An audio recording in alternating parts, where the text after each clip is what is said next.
We've scoured the nation for the most delectable donut shops around. And in Seattle, Washington, the birthplace of the modern coffee house, there's a fried dough paradise that really catches the eye.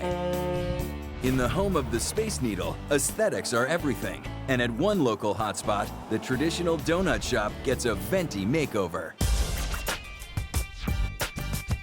Welcome to TopPot Donuts, where the past meets the future, in a style that can only be called Donut Lounge. My favorite thing about TopPot is the atmosphere. Created by brothers Mark and Michael Klebeck, the TopPot concept takes donut dining to the next level.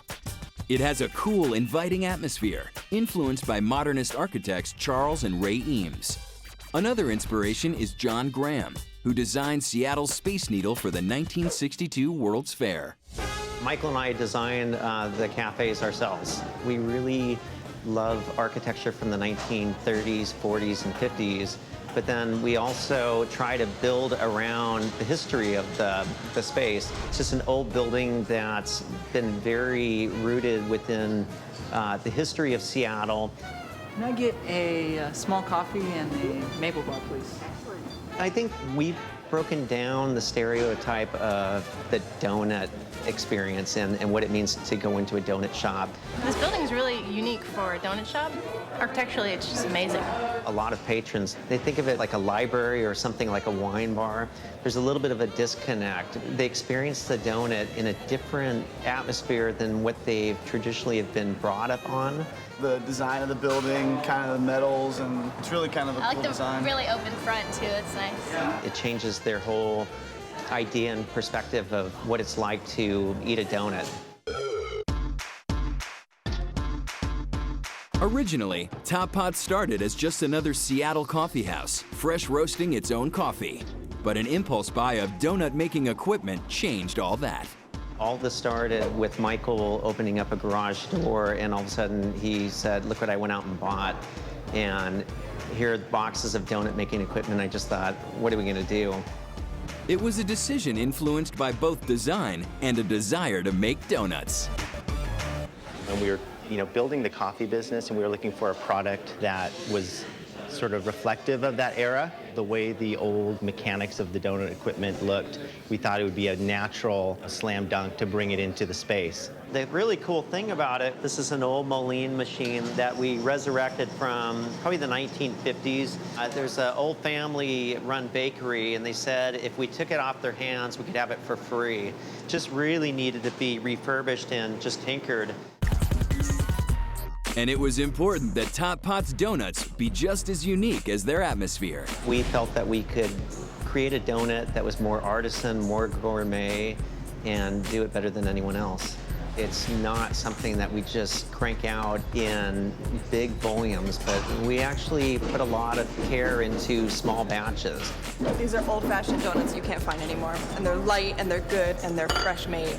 They're not too sweet like, I don't know, other places I've gone for donuts. It's real fresh made stuff with pretty frosting. We have our mixes custom made for us. That's why our name is on the bag. And nobody else, they're proprietary. When you make your mix, you have to pay attention to the water temperature, the temperature of the mix, the ingredients you're adding into it. You have to follow a recipe. No matter how big or how small your batch, it has to rest. That gives all the egg and the baking powder and the baking soda a chance to get in there and start a chemical reaction. Because that's all baking is. And I failed chemistry and math. Now I'm gonna drop donuts. Old-fashioned donuts, you have to flip one time, and then they just split open and fry.